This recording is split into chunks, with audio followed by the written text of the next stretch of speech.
అంతే, ఒక చెరువు ఏదో కనబడ్డది అంతే. సో ఇంకా మనమైతే వెళ్తున్నాం. మేము వెళ్ళి దర్శనం చేసుకోవడానికి అయితే ట్రై చేస్తాం. సో ఏమవుతుందో చూద్దాం. ఈ అనంత పద్మనాభ స్వామి దేవాలయానికి అయితే నేనైతే 4-5 సార్లు వచ్చాను, బట్ ఎప్పుడైతే దర్శనం చేసుకోలేదు. ఇది హైదరాబాద్ నగరానికి సుమారు 75 కిలోమీటర్ల దూరంలో అయితే నిర్మితమై ఉంది. ఇది 400 సంవత్సరాల క్రితం నిజాం నవాబుచే నిర్మించబడింది. అండ్ ఈ దేవాలయంలో ప్రధాన దైవం విష్ణువు అనంత పద్మనాభ స్వామి రూపంలో ఉంటాడు కాబట్టి ఈ ప్రాంతానికి అనంతగిరి అని పేరు వచ్చిందని అయితే మనకైతే ఇక్కడ చెప్తారు. ఇక్కడ స్థల పురాణం చూసుకుంటే ఇక్కడి పద్మనాభ స్వామి ఆలయ చరిత్ర దాదాపుగా 1300 సంవత్సరాల నాటిది.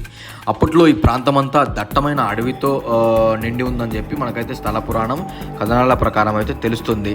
అప్పట్లో ఈ కొండల్లో మహర్షులు తపస్సు చేసుకునేవారని, ముచ్చుకుందుడు అనే మహర్షి రాక్షసులతో